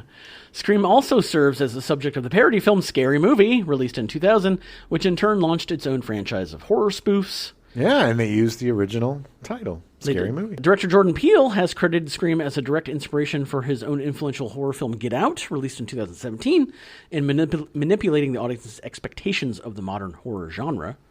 There have been 5 sequels and a TV show so far. Scream 2, which was released less than a year later on December 12th, 1997, written by Williamson and directed by Craven, starring Neve Campbell. That was good. That was when they were in college. And they introduced Oh, and they killed off Randy. They did. Randy didn't make it. Randy and a Vandy. And then his sister comes and is like, I'm a much better actor. Remember me from Welcome to the Dollhouse? The script was actually leaked during production, and extensive rewrites happened to ensure a surprise ending. It would have eventually grossed $172 million. Scream 3 was released February 4th, 2000. The film was not written by Williamson, as he was very busy after the success of the first 2 Scream movies. Plus, we were all reeling from Y2K and how everything got destroyed. The computers didn't know, Adam. They didn't know how to go from 99 to 2000. It was going to ruin the world. Yeah. Scream 3 was written by Aaron Kruger and directed by Wes Craven. Scream 2 was also directed by Wes Craven. I don't know if I said that. Scream 3 was less successful than the previous 2 installments, still grossing over $161 million, but with commentators noting that the film had become akin to the horror films it originally parodied in Scream and Scream 2. I wouldn't go that far, but it wasn't as strong as the first 2. No, it definitely wasn't. Others were critical of the change in tone, focusing more on humor instead of horror and violence.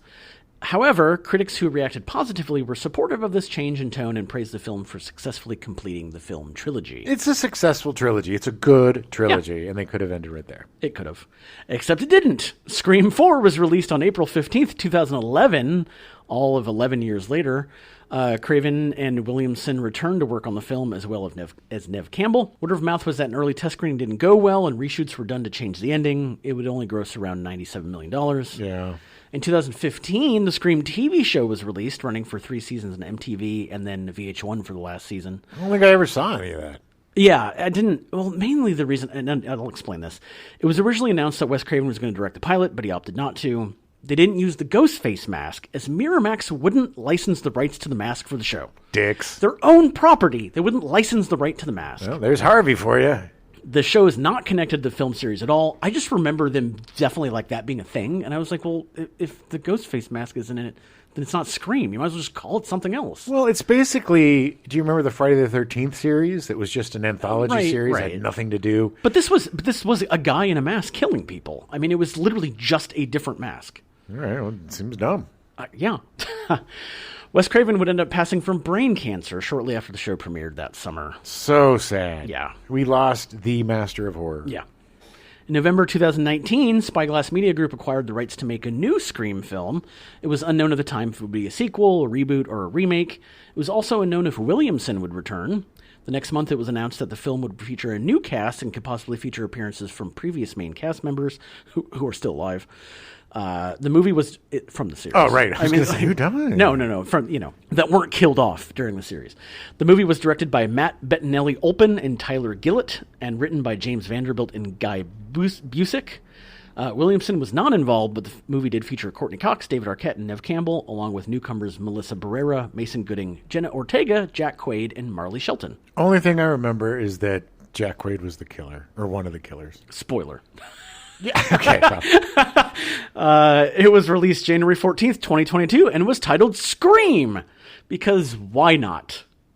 Although billed as a reboot of the film series, the film is in fact a direct sequel to Scream 4. It would end up grossing $138.9 million from a $24 million budget.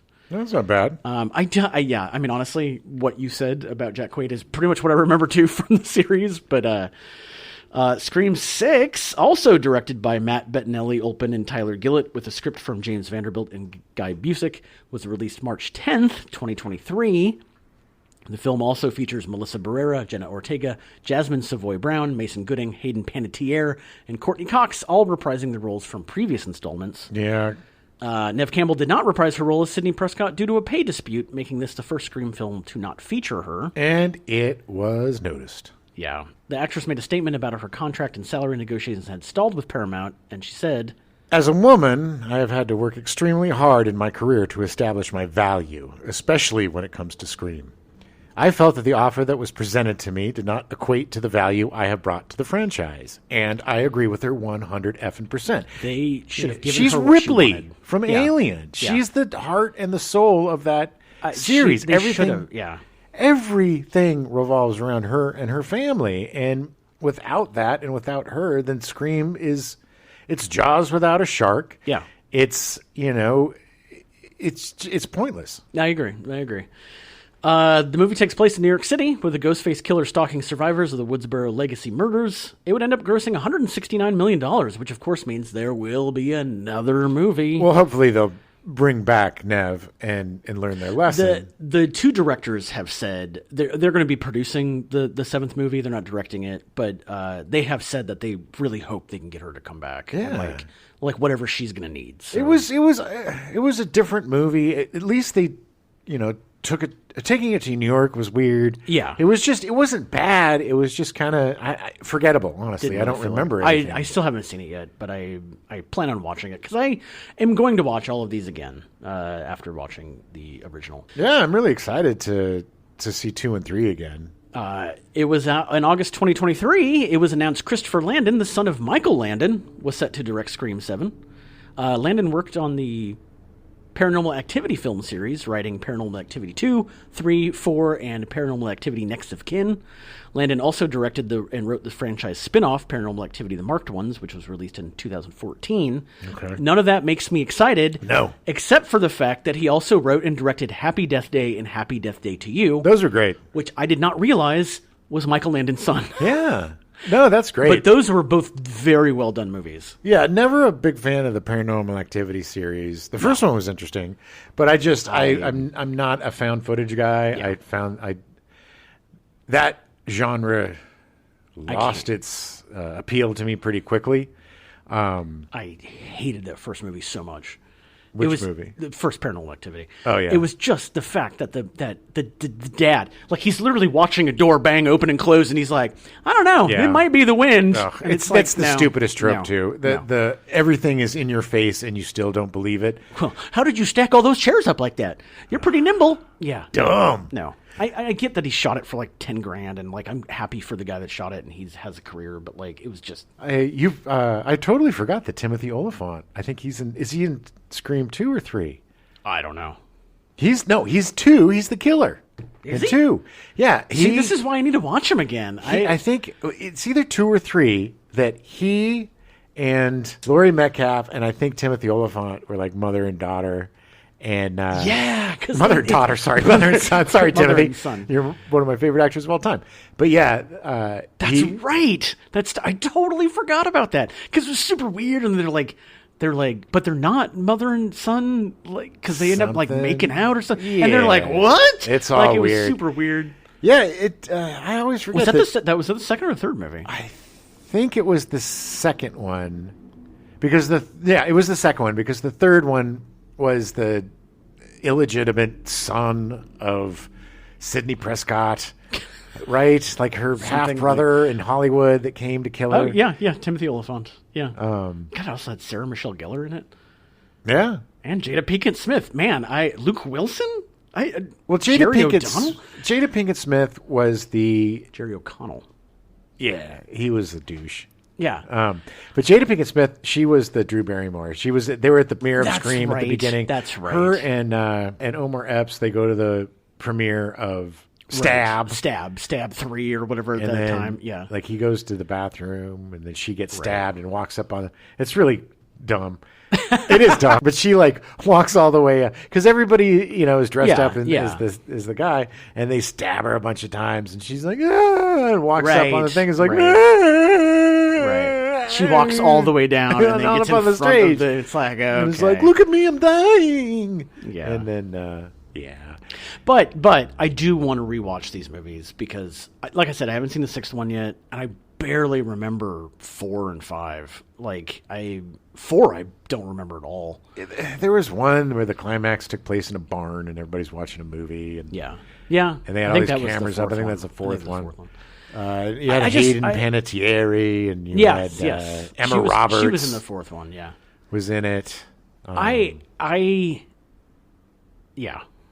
Ron Perlman was in one of them as Governor Starks. I mean, it's huge. Yeah, I mean, it's a great franchise. It holds up despite the fact that some of the movies are a little suspect, but like it's still better than most of what was being put out. Yes, and Heather Mazzarino, is that how you say her name? She's the one from Welcome to the Dollhouse that played Randy's sister. Yeah, Mazzarino. I'm so sorry, Heather. I don't know how to pronounce your name, but she is if you haven't seen Welcome to the Dollhouse, so holy ass. Yep. That is such an effed up movie. And she is remarkable in that movie. Yeah. In Welcome to the Dollhouse. Remarkable. And it's so good to see her. I just wish she got more work because she's such a good actor. Yeah. Well, make sure you check out Scream. It's available. The first 3 movies are available on Max right now. Yeah, do a double feature of Scream and Son of the Mask and have yourself a Jamie Kennedy experience. Just make sure you drink a lot during Scream. Ugh. And so you pass out and don't have to watch Son of the Mask. Such a bad movie. Oh, my God. Any last thoughts on Scream? Yeah, okay. I just want to end on Jamie Kennedy. Yes, Scream. We did the 80s horror movies. We did the 70s horror movies. And the movies in the 70s that we covered and the movies in the 80s that we covered redefined the genre of horror. And this also redefines the genre of horror. And from the master of horror, Wes Craven, who constantly redefined the horror genre. You know, Freddy Krueger was the first guy to run. Yeah. He'd scare the ass out of you. They lumbered before, but he ran after you. I remember that first shot of him running in Nightmare on Elm Street, being like, "They can't do that. That's against the rules." And then he comes... Yeah. And then he comes back with Scream and completely redefines it. As you take the dumb teenager trope, of the 70s or whatever, and you flip it, and the kids are smarter than the adults in this. Right. But a little too smart for their own good. Yeah. To the point where they have to murder people. Yeah. And this is my favorite thing about this. It started the whole trend of there being 2 killers. Yeah. Because you never suspected it. Yeah. In 1996, it was like, how does Ghostface get from here to there so quickly? Because there were 2 of them. Did they do 3? Did they have 3 killers in one of these? Maybe. It might have been. They should have had 3 in Scream 3. That And then 4 in Scream 4. Yeah. Yeah. And then everybody, then by the end, there's just one person that's the victim, and everybody else is a killer. Everybody's murdering me. I also just want these refreshings of the series to not continuously call them what the first movie is. Scream did it. Candyman did it. Yeah. Like, don't, please, just if it's a sequel, stick a number behind it, or Sure. give it a subtitle. Exactly. Something. Scream. One more trip to the bank. Thanks for listening. We'll be back next week. We'll be doing our Stepdad show, talk some more about some 90s horror movies and other fun Halloween things we've been watching. Oh, and stuff. Yeah. And if you're a nerd like us and you love Dungeons & Dragons and that kind of stuff, check out Matthew Lillard's company, Beetle and Grimm's. Yeah. Get yourself some whiskey to play games with. Yeah. Good times. What's your favorite scary movie?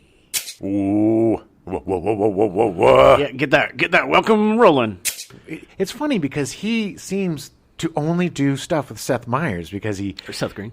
he seems to only do stuff with Seth Green. We now return you to your regularly scheduled programming, The Jeffersons, already in progress.